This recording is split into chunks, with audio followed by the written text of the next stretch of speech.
tales for dark nights.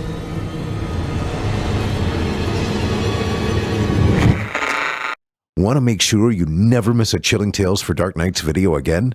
Be sure to subscribe and hit that bell to turn on notifications.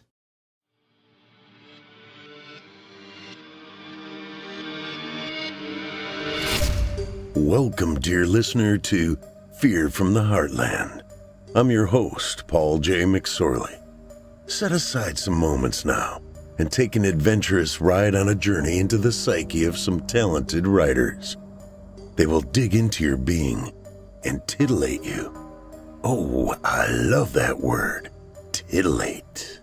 While the stories may not all take place in the Heartland, I am delivering them to you from the Heartland.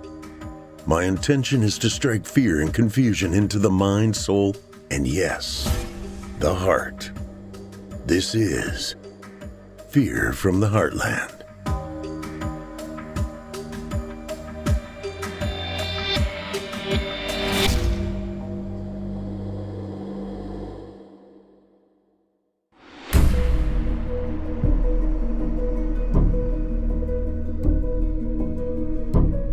Hello, Heartlanders, and welcome to Season 3, Episode 4 of Fear from the Heartland.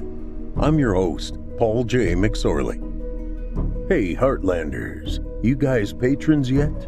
Visit simplyscarypodcast.com and click Patrons in the upper menu to join the club.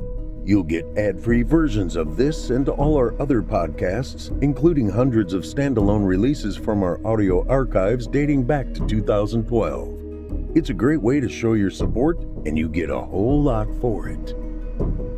A vampire and a werewolf are in a heated exchange, and the vampire closes his argument by saying, "Go ahead, mock my fear of garlic, but I've seen how you react to a vacuum."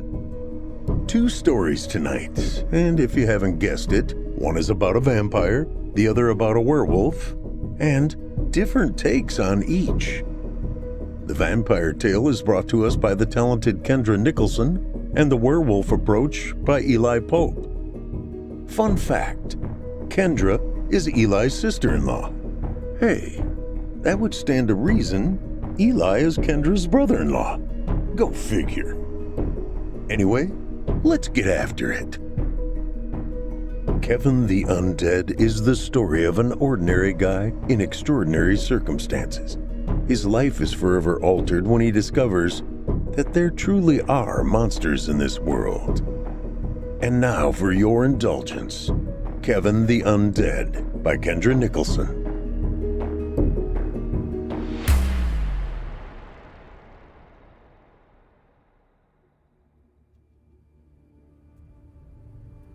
Chapter 1. Kevin's stomach rumbled loudly as he sat staring at the bank of black and white monitors in front of him. "Dude, you hungry?" He slowly turned to his coworker and replied, "Yes, Lucas, I am hungry. What could have possibly given you the clue?" Lucas lit up in a smile. "Yo, dude, I'm not like a mind reader or nothing. It was that massive growl. When my belly's making noises like that, I'm either like super hungry, or I better be hauling balls to the bathroom because I'm about to..." "Alrighty," Kevin interrupted loudly in his best game show host voice.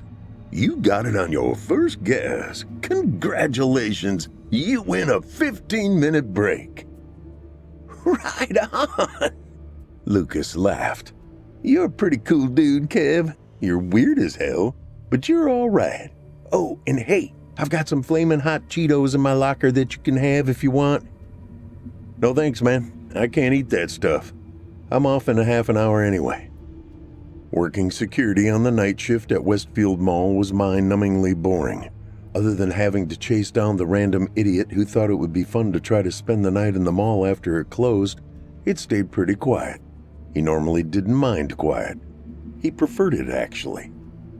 Tonight was different. Tonight he was itching to get out of here. He was feeling lightheaded and queasy. He had waited too long to eat, and it was making his mind foggy. He felt angry and aggressive. He saw movement on one of the monitors and glanced over to see Lucas waving his arms over his head in front of Bath & Body Works. He turned his back to the camera, bent over, and pulled his pants down, giving Kevin a full moon. "This is the thanks I get for letting you go on break?" Kevin mumbled, shaking his head. He looked at his watch. 4:40. 20 more minutes before he could go home. How could it have only been 10 minutes since he last checked? He was really going to have to be better about eating when he was supposed to. When he waited too long, he wasn't as careful about what he ate. And he needed to be careful. When it was finally time to go, he went to the locker room and changed out of his uniform into a pair of jeans and a gray hoodie. He always parked at the very edge of the parking lot next to a wooded area with a jogging trail. He was getting ready to toss his backpack into his old Honda Civic when he was distracted by the smell of food.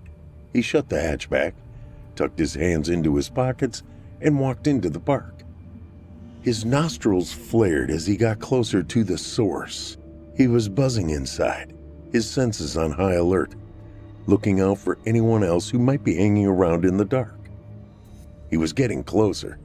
The smell was overpowering. It made his mouth water. He looked out into a small clearing, and there she was. He paused and looked around. They were alone. She was balanced on one foot with her other leg bent at the knee against the back of her thigh, the top of her foot in her hand, pulling it into a stretch. She didn't hear him coming until he was right behind her. She quickly turned and gasped, putting her hand on her chest. "Oh my God, you startled me." He smiled and answered, "I'm sorry." "Oh, it's okay. I know you didn't mean to scare me." His smile dropped.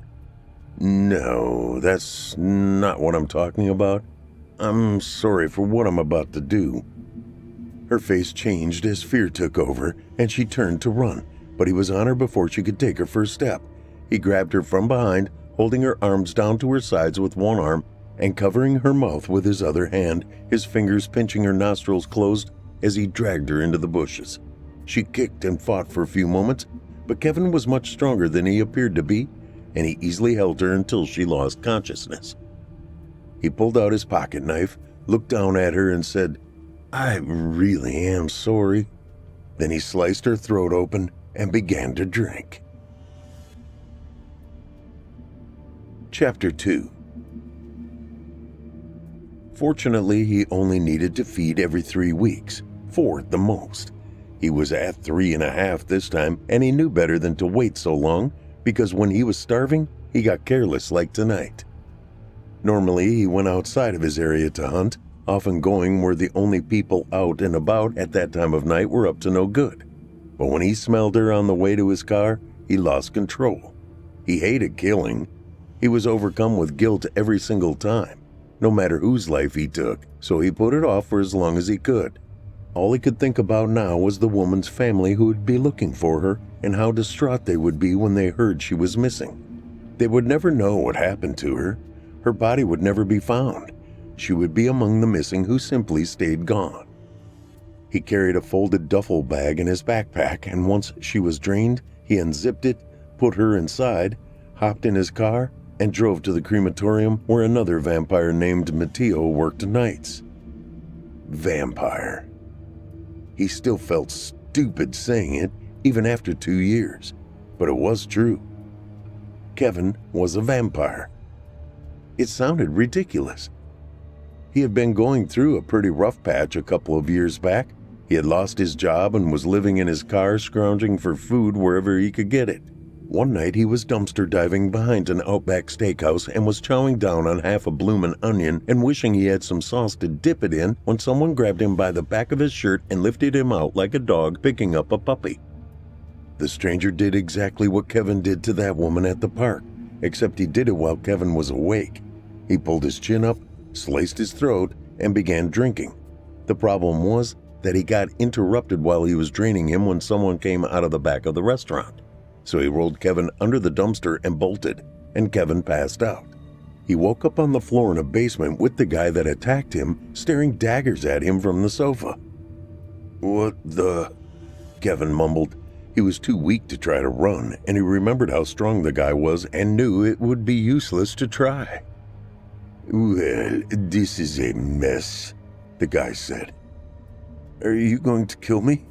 Kevin asked.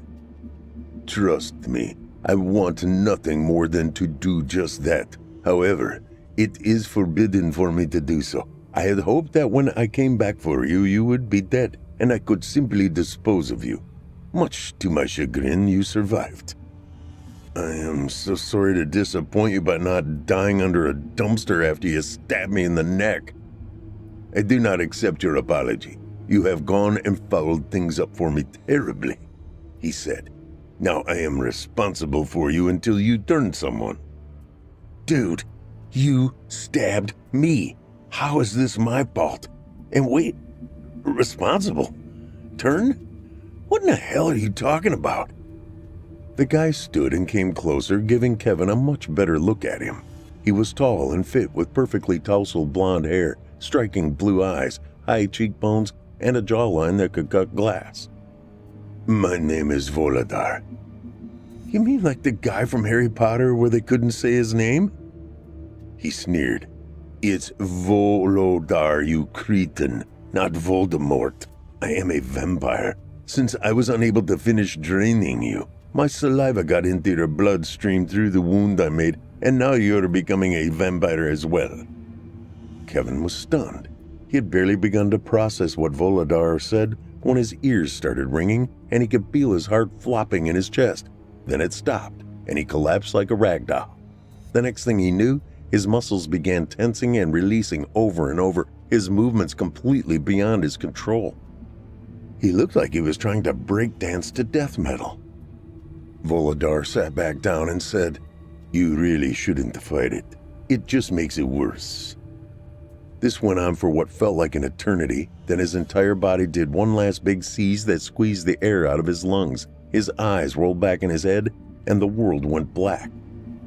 When he finally started coming around, he lay still for a few moments in the quiet. He felt cold, but not uncomfortable.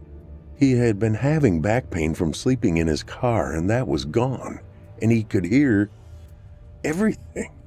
The ambient noise in the room was magnified. He opened his eyes. Damn it, his vision was still blurry. He reached into his mouth and began feeling around. He heard laughter, and Volodar said, "We don't grow fangs. That's a myth." "Oh, I can hear way better than before. Why can't I see?" Kevin asked. "Your senses will be heightened and you will be stronger. However, the shape of your eyes won't change. You are still visually impaired. Flawed," he sneered. "But at least it won't get worse." He reached over and handed Kevin his glasses. "So, I look exactly the same?" he said as he put them on. "Yes, and you always will. You can shave that ring of hair on your balding head and that hideous mustache. You can even try to work out to get rid of that potbelly and put some muscle on your scrawny arms. But when you wake from sleeping, you'll be exactly as you were the day before." "You mean you looked like a runway model before you were turned?" Volodar nodded. "I did. I am normal, but you will find that you are unique among vampires. Most are chosen carefully because they are flawless human specimens. And then there is you. What is your name?" "Kevin." "Kevin the Undead," Volodar said. "My God, just when I thought it couldn't get any more embarrassing." Chapter 3. When Kevin finally got home from work, he sat down at his computer, pulled up the Dungeons & Dragons chat room, typed Pambalam, and waited. Within seconds he saw, "Kevin, you're late.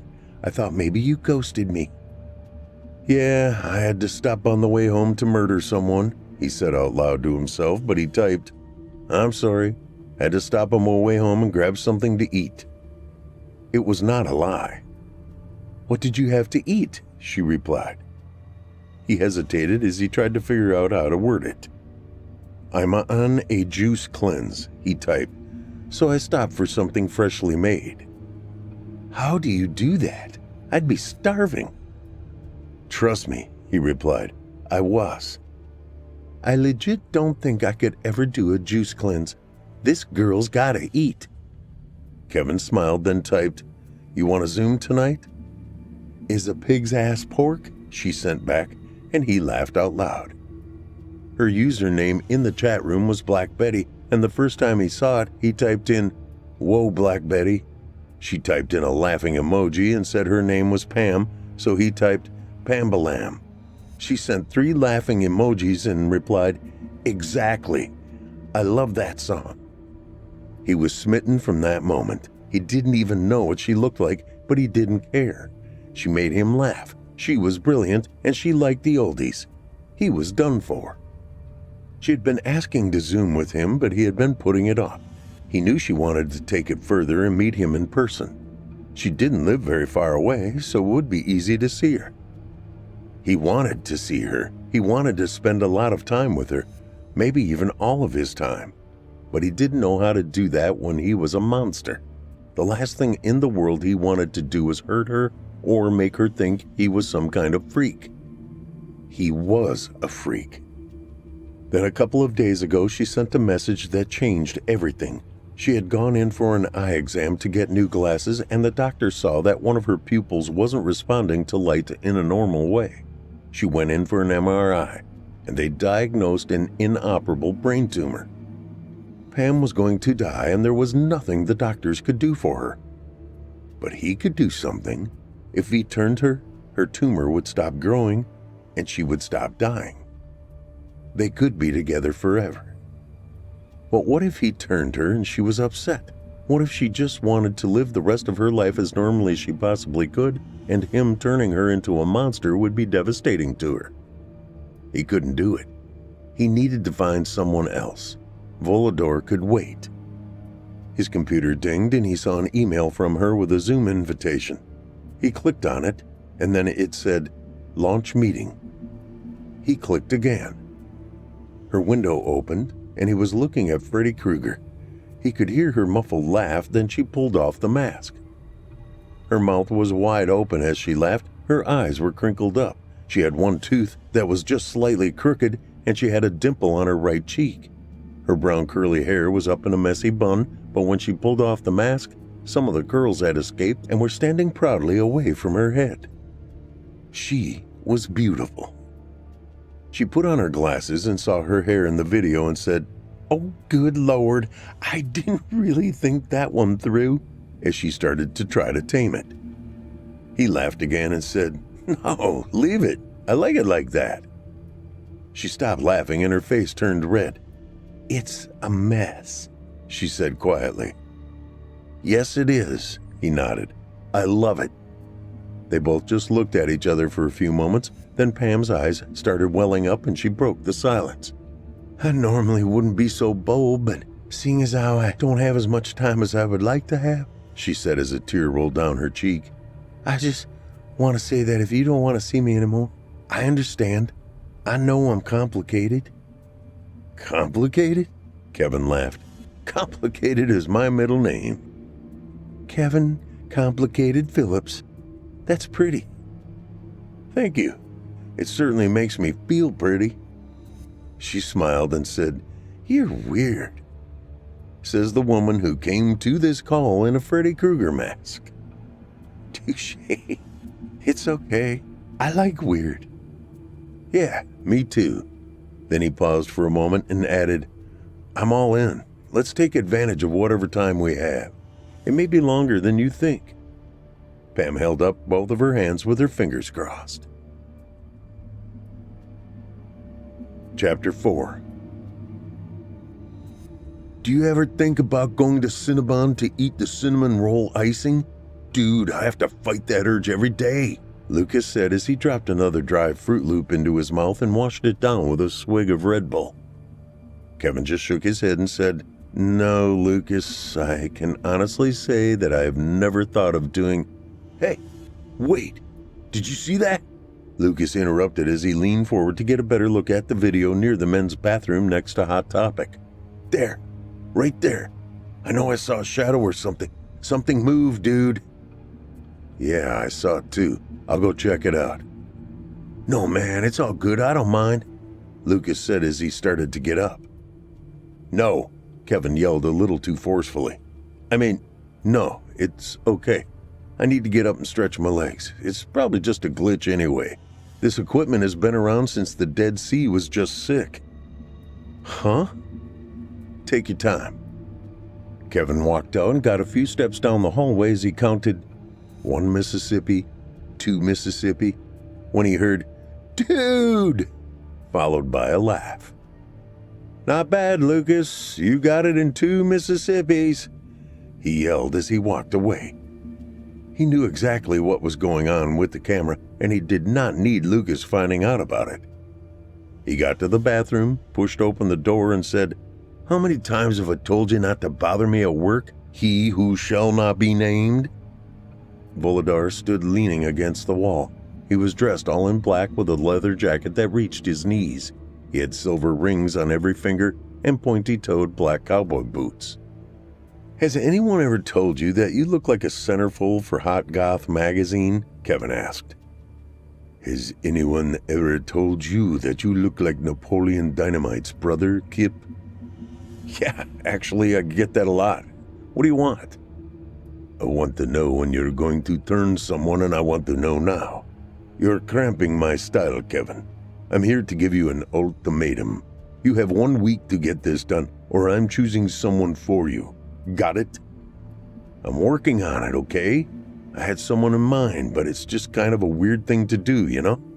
It's bad enough to have to kill people so I can live, but turning someone into this for eternity?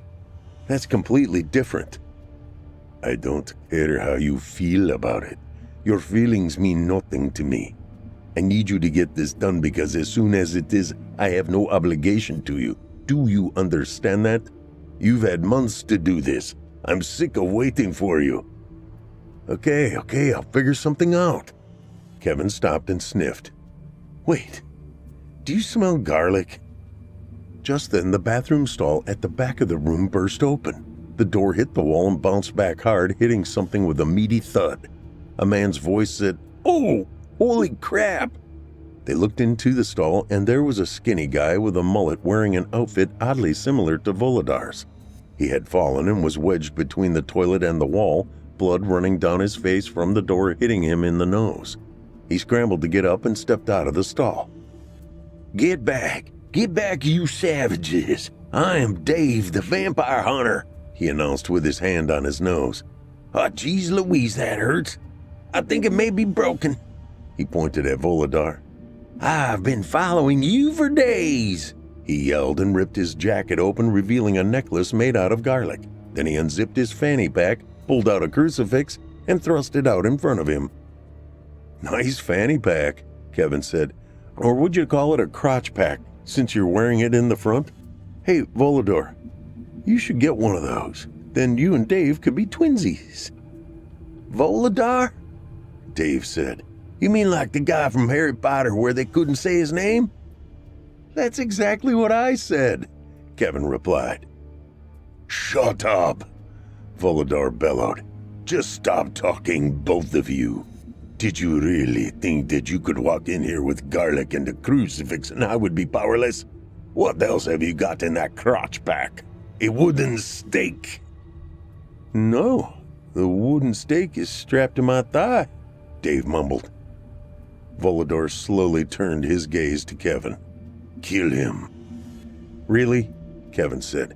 "Is your solution to every problem murder?" Yes, it is, you twat. That is literally my solution for every problem. I'm a vampire, a monster. That is what monsters do." "Ha! I knew it. I knew you were a vampire," Dave yelled as he reached down to grab the stake. "Prepare to..." Volodar walked over, grabbed him by the shoulders, spun him around, and holding Dave's back close to his chest, he grasped his chin in one hand, the back of his head with the other, and twisted. Dave's neck made a sickening crack and he went limp. He picked him up and laid him across the row of sinks, then reached into his pocket for his knife. Kevin yelled. "This is why I don't want to turn anyone. This right here. Do you not see how completely messed up this is? I wish you had just finished the job with me. Do you think I don't regret not finishing you off? I think about it every day. You are my punishment. You are a millstone around my neck. I made an error with you, but if I killed you after you started turning, I would have been put to death. We can't kill each other, or you would have been dead that night." Volodar raged. "You have 1 week. 1 week. If I have to come to you, I will come to you with the victim of my choosing, and I will force it upon you. Maybe I should just let you do it. I should just let you choose. I know where your niece lives." Kevin's mouth dropped open. His niece, his sister's only child, Emma. "How did you—" Volodar smiled. "Do I make myself clear?" "Volodar, please. Do I make myself clear?" "Crystal. Good. Now get the hell out of my sight so I can finish him while his heart is still beating." Chapter 4. Kevin felt sick. He had disappeared from his sister Katie's life to protect her. He didn't even call or text her in order to keep her and Emma safe. She probably thought he was dead, and he thought that was best. They were the only family he had, and he couldn't let anything happen to her. She had suffered enough with the loss of their parents in a car accident while they were in high school. She didn't deserve what he knew Volodar was willing to put her through. He was more than capable. He would enjoy it. Kevin had no choice. He pulled out his phone and brought up Pam's text thread, typing in, "Hey, Pambalam, dinner at my place tonight?" He received a response almost immediately. "Hey, Kevin Complicated, dinner sounds swell." "I'll pick you up at 8, he texted back. "Perfect. What should I bring?" "Just your beautiful self." She texted her address and a heart emoji. He stared at the heart for a moment, then he sent one back and tucked his phone into his pocket. "I really am a monster," he said quietly to himself. Chapter 5.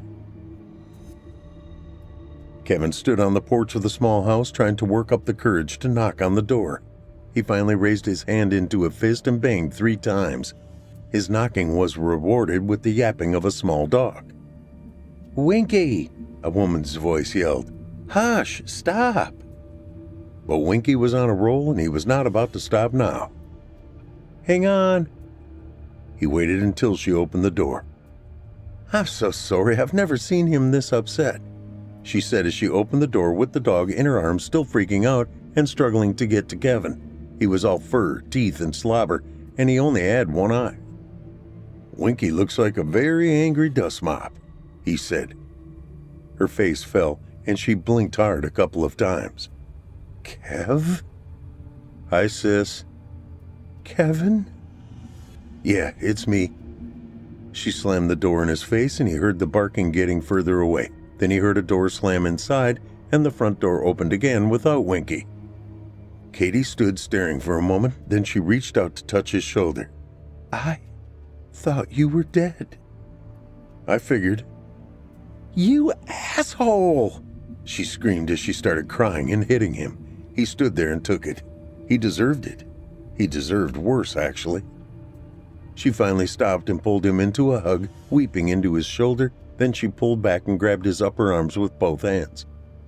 "Where have you been? What happened to you?" "A lot, Katie. A lot has happened to me. Too much to tell you right now." No. I need answers." He interrupted. "Listen to me. Listen. This is very important, sis. I'm serious."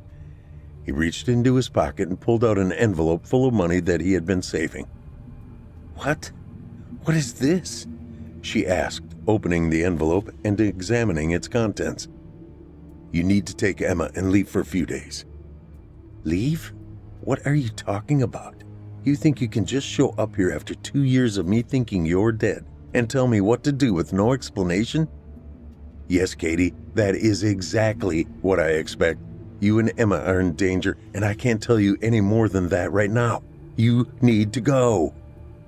"What have you done, Kev? What have you gotten yourself into?" "Mom," a small voice said, "what's going on?" Emma peeked around from behind Katie, and Kevin went to his knees. "Emma?" She nodded. "You've grown so much," he said. "You look just like your mama when she was your age." Katie pulled Emma in front of her and said, "This is your Uncle Kevin." "Uncle Kevin?" she said, tilting her head to the side, looking confused. "You're supposed to be dead." He burst out laughing. "That is the absolute truth, kiddo." He was still kneeling down, and she walked over and hugged him. "Mom talks about you all the time. I have a picture of you in my room because she didn't want me to forget you." Kevin hadn't cried in years and could no longer make tears, but he felt the grief of lost time with his family like he had never felt before as he held his niece. "I was just telling your mom that she needed to take you on a vacation. Would you like that?" "A vacation?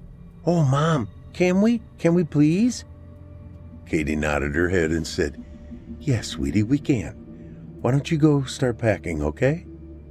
Emma turned and ran down the hall. When she was out of earshot, Katie said, "Kevin, I'm scared." He nodded his head. "Good, you should be scared. There truly are monsters in this world." He was walking back to his car when she called, "Kevin!" He looked back and she said, "If you disappear on me again, I will look for you. I will find you."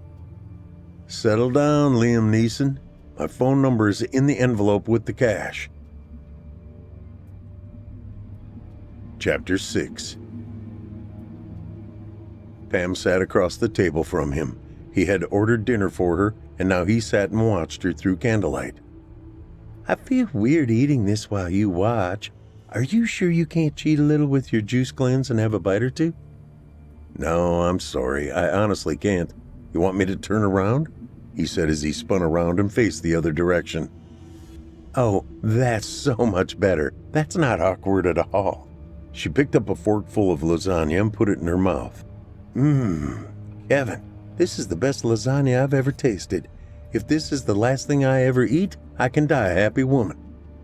He was unable to control his reaction as she saw the change on his face. "I'm sorry," she said. "I know it's weird for me to talk about dying." "No, Pam, it's absolutely okay for you to talk about it. You can talk to me about anything." She took a drink of wine and said, "You know what sucks? When people don't put their shopping cart in the cart corral when they're finished using them." "Well, yes, that does suck, but when people talk on speakerphone while they sit in a restaurant?" "Yes, that too, but when you're walking down the sidewalk and there's a group of people walking in front of you and they're taking up the entire thing and..." "Kevin, stop!" She laughed. "I'm serious. It sucks that I've been alone and healthy for my entire life, and now I've found you and I'm dying. I would give anything to grow old with you," she said as she took another drink of wine. "Anything?" he whispered. "Yes," she slurred. "Anything. I think I... Phew, this wine must be really strong. It's going straight to my head. Feel woozy." He walked over to her and said, "Come on, I'll help you lie down. I've given you something to make you sleep. It will make the rest of this easier for you." She tried to stand and her knees buckled, but he easily swept her up and carried her to the bed, where he laid her down, kissed her forehead, pulled out his pocket knife, and began the process of turning her into a vampire. It was horrific watching her body go through what he remembered going through, and he was grateful she was unaware of what was happening. After hours of watching the process, she was finally still, and he knew it was done. He heard a knock at the door, and he opened it, already knowing who it was. "What do you want?" "Your sister is gone, and I wanted to make sure that you were actually going through with this, and not trying to sneak away." "It's done, Voladar." He pushed past Kevin and went to the bedroom. He saw Pam on the bed and shook his head in disappointment. "She's so ordinary." Kevin pulled back his fist and punched Volodar in the face so hard it knocked him to the floor. It was the first time he'd ever seen him look scared. "Get out of my home, and don't ever bother me or my family again, because I swear, Volodar, I will kill you. I don't care what happens to me. I would gladly die for Pam and my sister and Emma." "You are a terrible monster," Volodar said, getting up off the floor, rubbing his jaw as he walked out the door. "Thank you," he answered. "I never want to see you again. Do I make myself clear?" "Crystal." And Kevin slammed the door. He heard Pam moving in the bedroom, and when he walked in, she was sitting in the middle of the bed looking confused. "Kevin, what happened to me? I feel weird. My headache is gone." "It's a very long story, Pambalam," he answered. "But we have all the time in the world for me to tell you." And he gently helped her put her glasses on.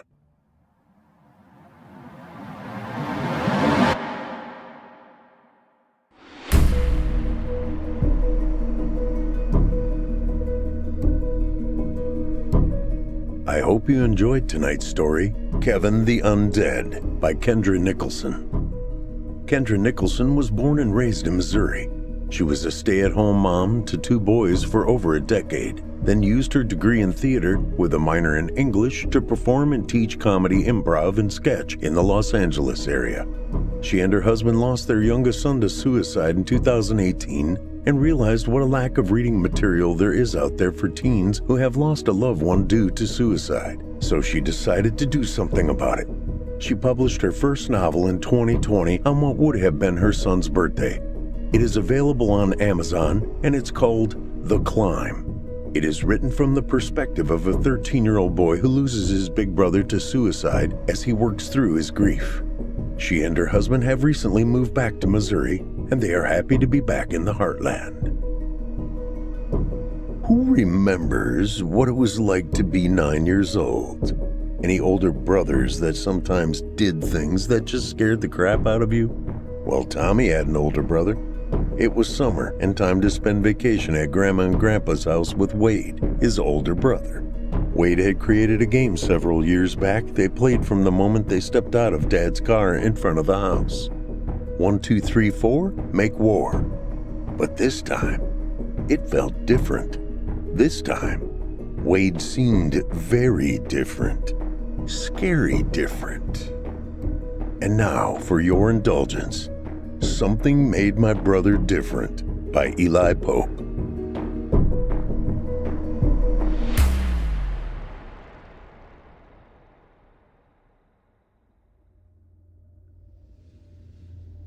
One.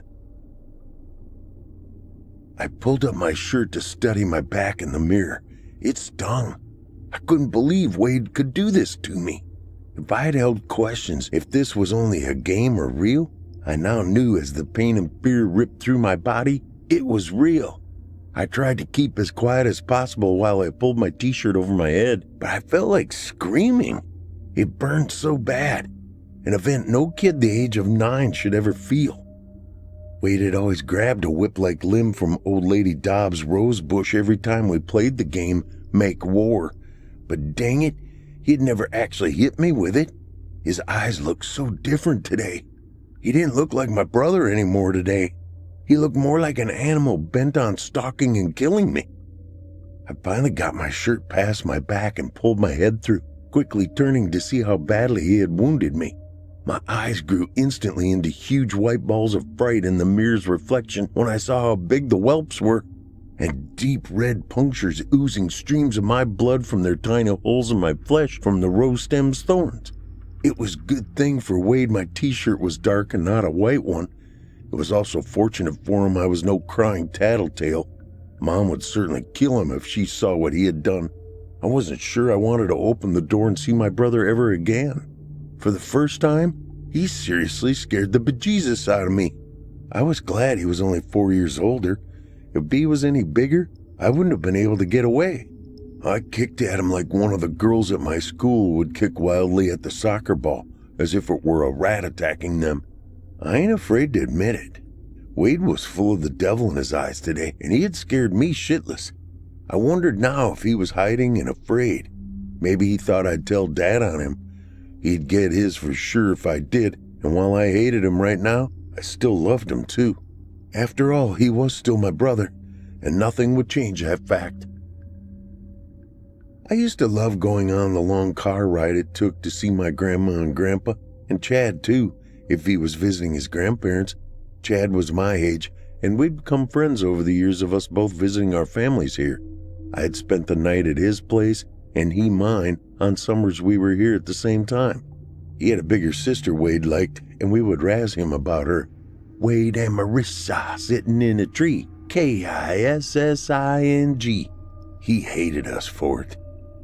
Dad always drove, and Mom would sit in the front passenger seat.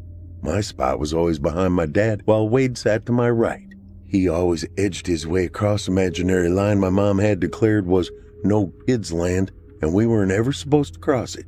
Wade always did, but he would mouth the words, "I'll kick your tail bad when we get to Grandma's." He would look over and finish with, 1, 2, 3, 4, it's now the time to make war. I'm not sure how old I was when he dreamed the game up. I thought it would be fun, like playing Army, but it never was. And today took the game to a brand new level, one that made it seem more real, like the news clips about the war in Vietnam my dad watched nightly. When we would visit, Dad always pulled onto the street right in front of our grandparents' house and parked. The house was across from the football practice field at the college. In the summer, there were all kinds of hiding places there, and the entire campus was our playground. If we made it back to Grandma and Grandpa's by supper time, we were free to roam the neighborhood. The old Ford Galaxy 500 with a 390 cubic inch motor and cruise-o-matic transmission was our vehicle to travel in. I didn't know what all those things meant, but my dad told everybody who asked about it, so I figured it must be important and impressive. He sure enough wore a proud look with his chest puffed out as those words spilled from his mouth each time. He would always end the conversation with, "I'll race you for pink slips any day, sport." I always wondered why he picked a brown one. I always thought it just looked like a big old loud rumbly turd myself, but it sure enough would throw you into the back seat when he mashed the pedal to the metal, roaring us down the highway. He'd say, "Boys, sometimes you just have to bully your way into traffic." And Mom would usually answer with, "Harold, don't teach your boys such things. They'll try that when they grow up and cause a wreck." The momentum pushing me back always made me think of what my turds must feel like going from just floating on top of the water to swooshing down the toilet in an instant. Anyway, the trip to the Ozarks with my brother was always mixed with fun. And not so. I always wished I would have been born first, 4 years before him instead of the other way it was. Then I could be the one making the rules for 1, 2, 3, 4 make war. He always said he would give me to the count of 50. And then he was going to old lady Dobbs' rose bush to pick his weapon of the longest branch he could find and the prickliest thorns for when he came hunting me. Part of me never believed he would really use it. Another part of me always thought he wanted me gone and out of his way. But today, I remember I took off running faster than all the other times before. It was something in his eyes, his tone, and even the way he smelled. When he opened his door and glared back at me before quietly saying, "You better run, little brother. I'm whipping the tar out of you today." And I mean it.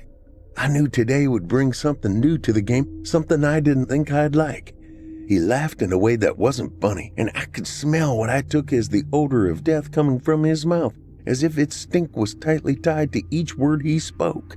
Wade's eyes were blacker than coal, too, and his voice sounded like someone else's, or something else. I knew one thing, and that was the fact I wasn't going to wait to find out. I shot out from my seat in Dad's big fast car like a bullet with diarrhea aiming for a place to splat, and I didn't look back to see what followed. I usually ran and dove under a big flowering bush next to the Calvary Temple Church about halfway down the neighborhood from behind Grandma's back porch. It gave great cover for me to see when he was coming down the grassy alley or the side road that cut across. The only problem was the fact Wade knew it was my favorite place close enough I could catch my breath before heading to another safer place to hide. I stumbled down to a new place in Chad's grandma's honeysuckle bushes today. I felt safe quick and close enough I wasn't out of breath. I looked up at the back of Chad's grandparents' house to see if I could tell if he was home. I watched as his granddad stood at the window seemingly watching me and my brother. He stroked his beard and I sensed he knew I was just underneath him. I wondered if I was making him angry climbing under and into the center of the sweet-smelling cover I'd discovered. I kept watching the old man to see how he reacted. He never opened the window to yell at me or came to the door, so I deemed my new find a safe haven. Seems now in memory, I never did get to make war. I always spend my time trying to retreat and live through it. Wade would always say, "There ain't no white flag, so you can't wave to surrender." I was always the hunted and never the hunter, the price of being the younger little brother, which is why I always wished I'd been born first. Things would sure enough be different if I had been. I wouldn't be sitting here in my grandpa's bathroom in near tears trying to figure out how I'm going to clean the blood off without screaming out in pain or making a mess and giving away what happened and trying to explain it. I'm mad at Wade and scared of him, but I still don't want to get him in trouble. He's my brother.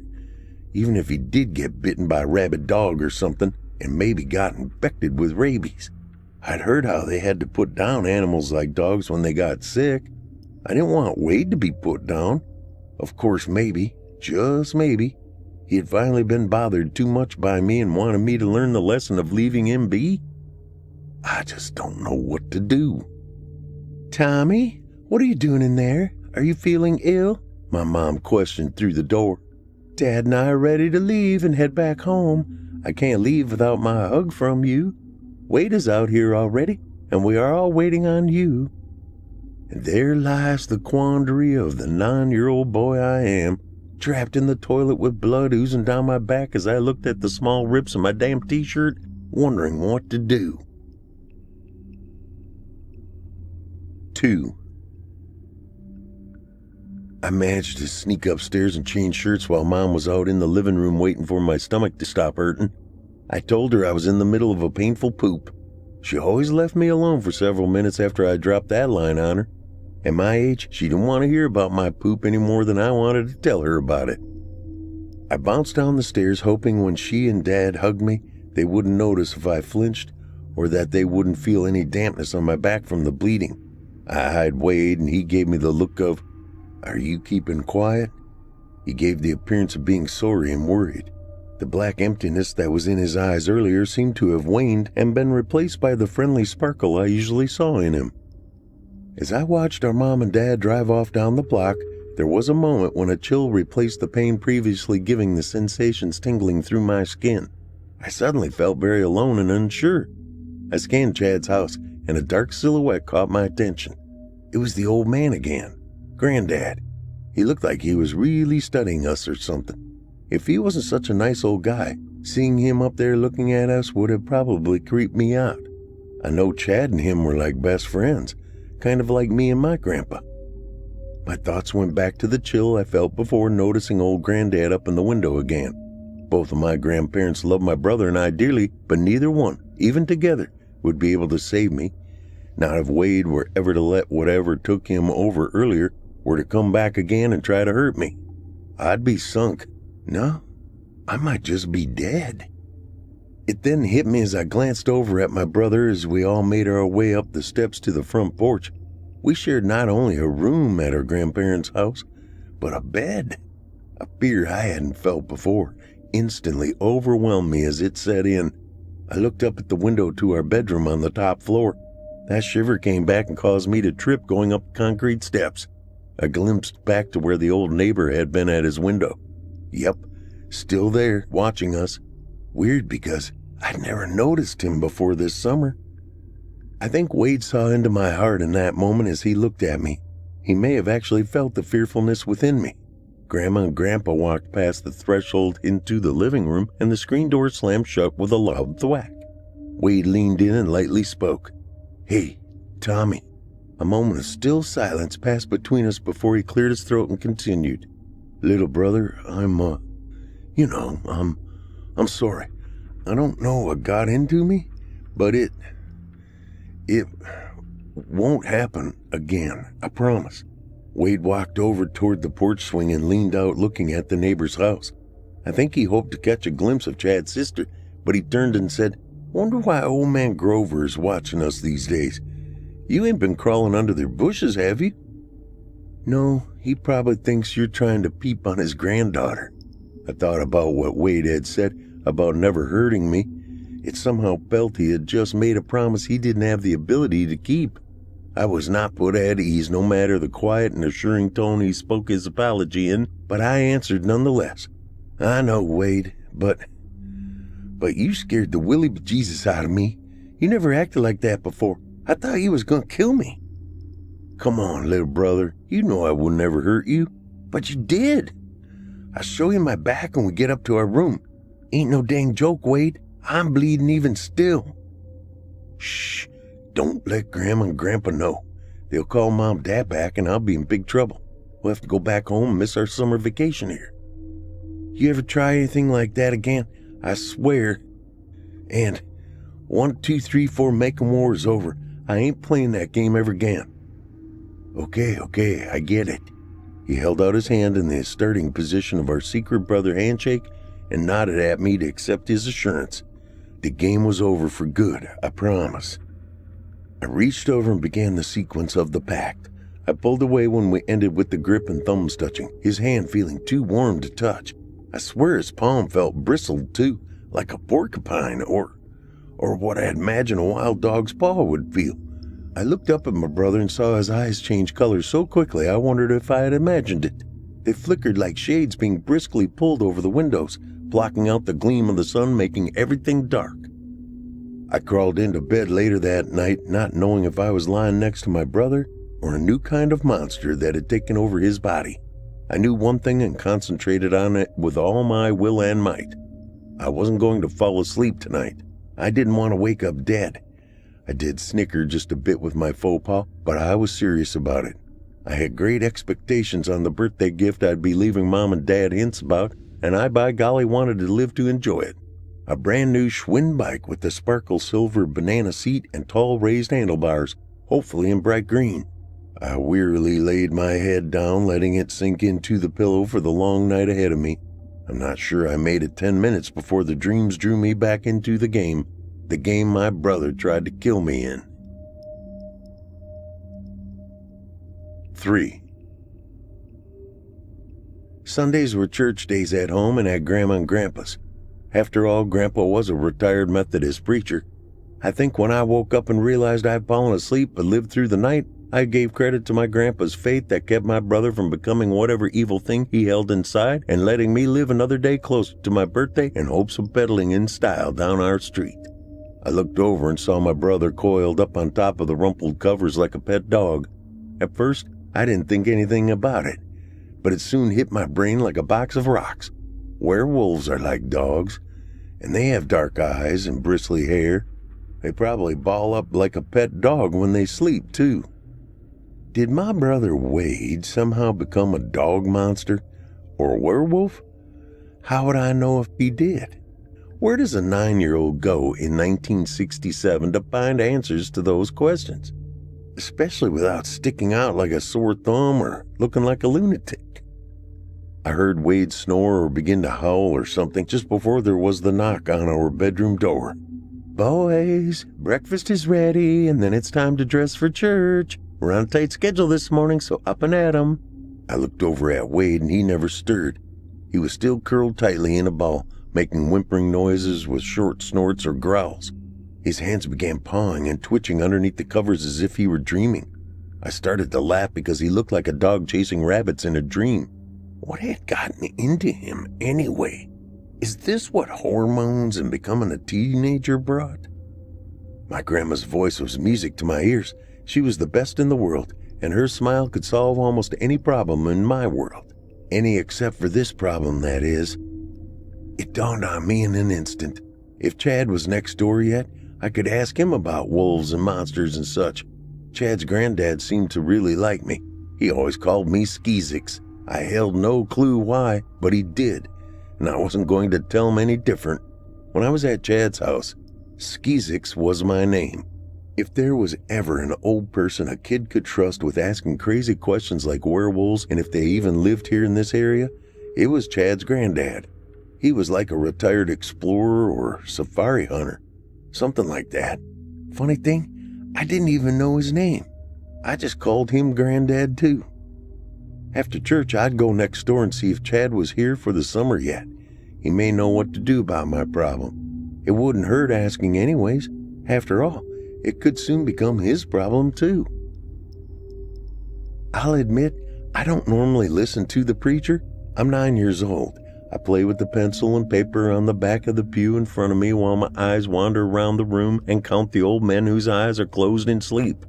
My grandma nudges me if she sees I'm about to join them in napping. But today was different.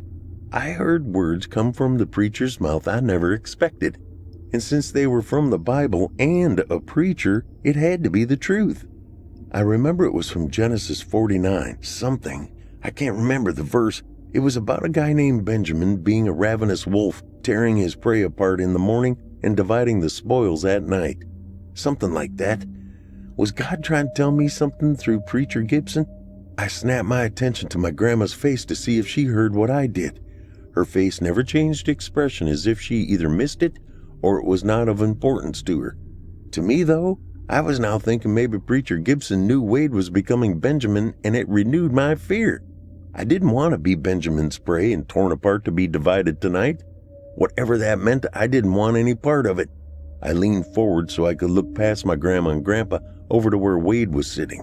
Wade's head leaned forward and turned slowly towards me as if a magnet were pulling him closer to the metal. His eyes were dark again, and his whole body seemed tense and ruffled. I quickly moved my gaze up to my grandparents' faces to see if they were noticing what was happening. It was like I was the only one awake in this dream of nightmares. Everyone was blind to the vision I was seeing, mesmerized by the words coming from the pulpit. Without warning, Wade's body began shaking as his eyes grew narrow and red. The seams on his Sunday best clothes began slowly pulling apart as his body stretched and grew too thick to stay encased by the fabric. I looked away in shock and fear. My eyes scanned my grandparents' faces, expecting them to recoil in horror, but they remained focused on the sermon, which continued unmoved from the terrifying event taking place. I glanced across the large sanctuary from right and then back left, searching for at least one other person aware of what I was witnessing. What was happening here? Why couldn't anyone else, including Preacher Gibson, see the change my brother was going through? Prodding my eyes to turn back towards Wade once more, I fought my urge to jump up and run, and that is when I saw something I could never unsee. It was the deciding moment that convinced me I wasn't just imagining this. My brother's nose began stretching longer and leaner, making him look more like the grizzled German shepherd our neighbors owned and kept chained in their backyard. The beast that always scared me whenever I would play in our yard, believing he would snap free of the metal lead holding him at bay and then leap the meager 4-foot chain link fence to attack. I saw the identical stiff needle-like hairs beginning to poke out through Wade's white-collared shirt. Why was no one else seeing this? I saw his nostrils flare as if he were sniffing a scent in the air. He grinned slightly, showing me his long white fangs that had grown to the point his mouth could no longer keep them hidden under his snarling lips, while a low, deep growl grew from a soft tone into the roar of a freight train. I froze and couldn't make myself move a muscle, not an inch. My body so tensed it screamed with a throbbing, aching pain. The only movement I could sense within myself was a tiny flicker of my eyes humming in twitches. I was petrified. I couldn't believe I sat in a room full of people. But I was all by myself facing a monster who was once nothing more than my older brother. I felt the air slowly exit my mouth from deep inside my lungs as if a vacuum sucked it away. I needed to gasp to draw in another replacement breath, but mechanically, I couldn't force my body to cooperate. I was easy prey for Benjamin to tear and feed upon my terrified and rooted body. The surrounding audience still blindly focused on Preacher Gibson's words rolling ominously from his tongue. I was living in a real-life threatening horror movie moment and was frozen in an instant which seemed as if it were lasting my entire existence. Maybe it was. Maybe this was how it ended for me. And then the world stopped spinning. It happened like an unexpected explosion without the ground rumbling or shaking. Only the surrounding sounds being stolen and transformed into the noise of hollow ringing echoing through my ears. Wade's Sunday clothes burst wide open, exposing bristled, dark and sharp hairs, flaring up like needles poking up from Grandma's pincushion. His eyes screamed anger and hunger and death, and made no doubt it was all focused on me. No one else in the entire room seemed to matter to my brother. Only me. Not my grandma or grandpa, the preacher, or a single other member of the congregation. All me. There was a tension between us that could be cut with a knife. What had I done to him to deserve this wrath he was greedy to deliver me? His teeth gleaming with steamy, dripping anticipation as his lips quivered with the snarling sound of impending satisfaction of the kill. Our eyes locked briefly, and in that simple moment, I witnessed the hate-filled bright red pupils morph into the sadness of one brother about to kill the other, with no reason other than an uncontrolled force from a monster hidden deep within. The monster staring me down was earlier disguised as someone I knew and loved, but now he had lost his battle to be human and instead changed into a dark, monstrous predator hungry with a desire to feed. He seemed to attempt squelching this unquenchable thirst, but was failing his resolve to control the animal in control inside. I knew my childhood was over. In a flood of mental pictures from my past, I watched my life from beginning until now, and then the future I'd never know. I saw my mom's face looking at my ravaged body lying in a wooden box, prepared as well could be for her presentation. I heard my dad's tears as they fell to the floor in a pool of anguish. The pain of realizing neither were there to save me from their firstborn turned predator.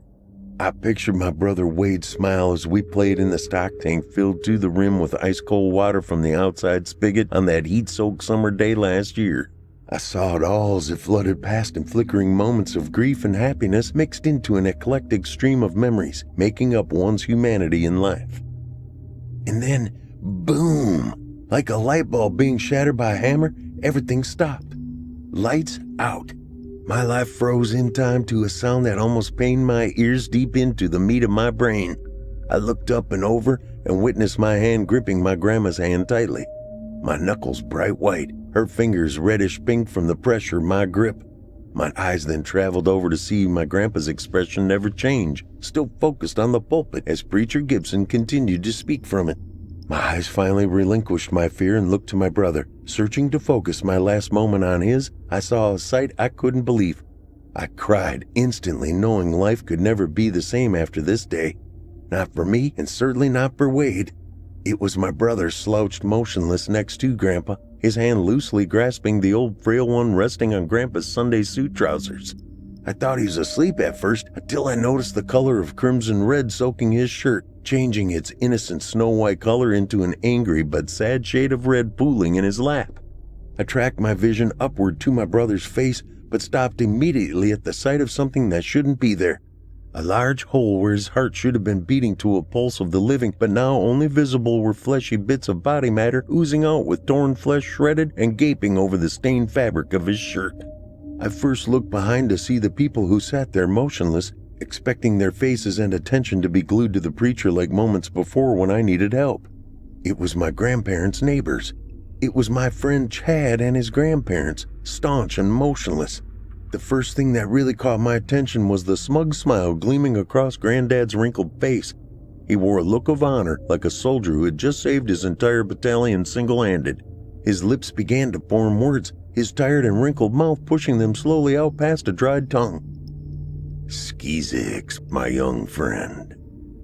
My first thought was, did he not see what happened to my brother? Or what about happened to me? Granddad continued, "I knew all along, Skizix. Yes, sir, there were signs. Obvious signs. To a hunter like me, you got to know what you're hunting and what implement or weapon to bring. I may be old, but I ain't crazy. I can still recognize a goddamn werewolf when I see one in the making. Of course, one has to be sure. Don't want to make mistakes one you can't take back. You killed my brother, Granddad? Don't you worry, son. He hadn't feasted yet. I could tell that too. I believe you were gonna be his first kill, the first meal. Time was kept at a halt, it seemed.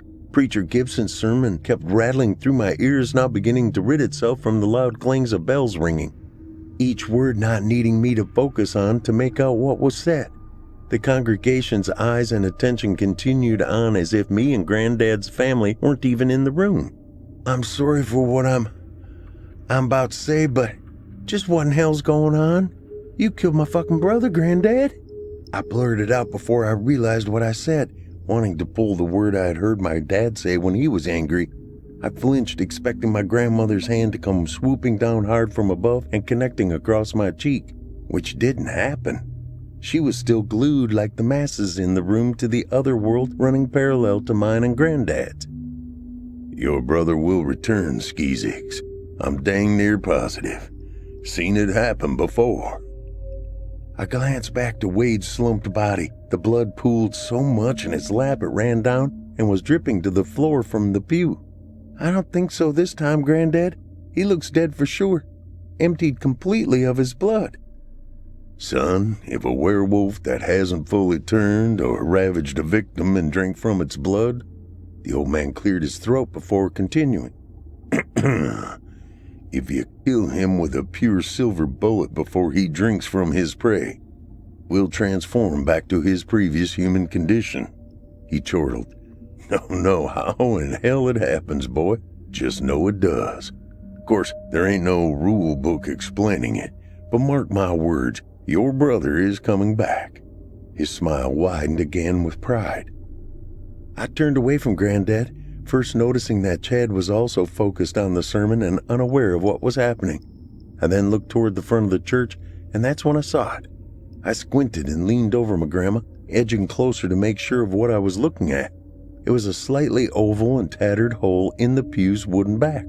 It was splintered and appeared it went clean through the back directly in front of Wade, but the person sitting in the pew wasn't slumped over or screaming in agony. Then I noticed it. There was a Bible in the slot of the shelf that the hole was in, and I reached farther and grabbed it. I lifted it up and drew it in closer to investigate. Sure enough, I could see a shiny silver bullet which had penetrated the Bible's book cover and embedded it in a crumpled ball of mangled shiny silver within the pages about halfway through. I looked back towards my brother and then Granddad, who sat behind him. The old man smiled again and lifted the still-smoking revolver to his mouth and blew what was left of the smoke my way. Wade's body began writhing a bit as I watched the wolf's features fade back, morphing into the familiar flesh and form of the brother I knew before. I was about to question what may happen when the world righted itself and Grandma saw his bloody clothes and holy shirt, but when I looked again, Wade's clothes were mended to perfection as if nothing ever happened. My brother's eyes appeared to slowly focus on me, and a look of question formed across his face. He rubbed his chest where the bullet had passed, but was now completely healed. He looked around and again stared back at me. Hey, little brother, I must have eaten too many donuts this morning. I have heartburn like you wouldn't believe. He smiled at me with that old grin I didn't realize I loved so much. I replied, Yeah, Wade, must be the donuts. A smile swept across my lips and I turned back to Granddad and quietly whispered, I be jiggered. My brother is back. Thank you, Granddad. I guess your shot saved us. You bet, Skeezix, anytime. And he smiled a huge grin as he faded back into his pew and the world all the others were living. I glimpsed around and saw everything was as it once was. I shook my head back and forth twice before I too joined the congregation listening to Preacher Gibson as he wrapped his Sunday sermon up with, And let us pray.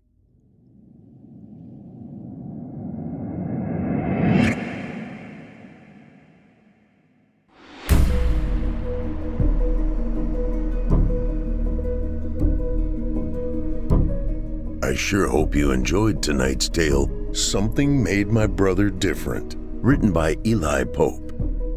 Eli Pope is a major writing contributor for Fear from the Heartland. Eli began his love of creating stories back in high school creative writing classes. The passion lay dormant for decades while life took him different directions. The stories never left, and he finally succumbed to the voices in his head telling him to put them on paper. And put them on paper he did, earning the Literary Titan Award for all 5 books of the Mason Jar series: The Judgment Game, The Spark of Wrath, The Glass House, The Reclamation, and Snapshot into a Killer's Mind, which you, dear listener, can hear on audible.com, performed by yours truly, Paul J. McSorley.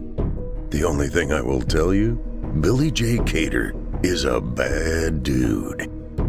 You can hook up with Eli Pope at his website, elipope.com. That's Eli, E-L-I, Pope, P-O-P-E.com. He can also be located on Facebook at author Eli Pope, or search groups on Facebook, The Mason Jar Room.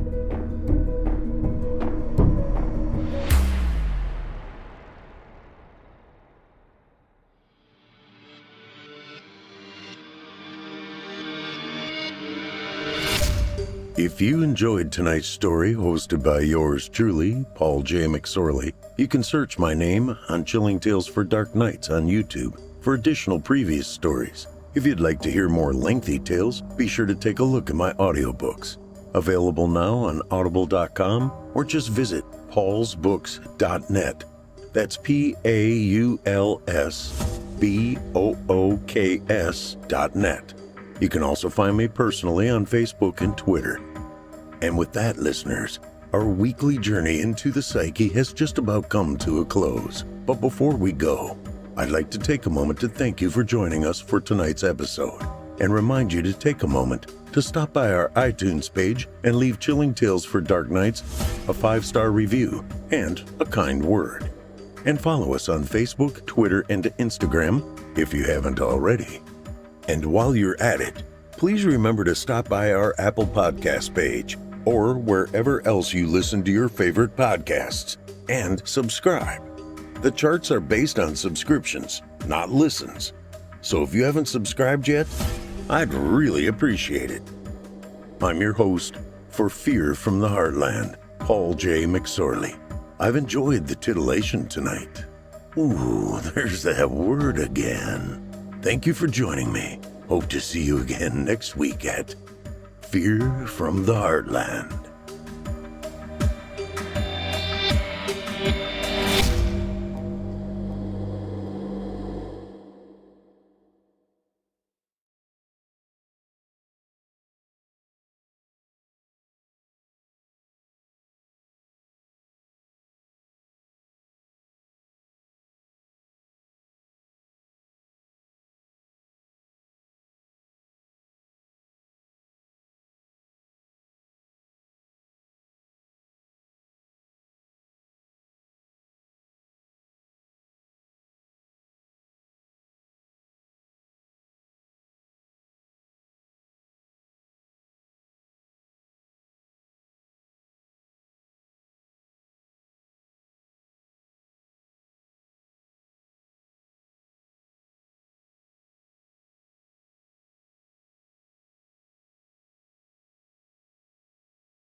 Chilling Tales for Dark Nights.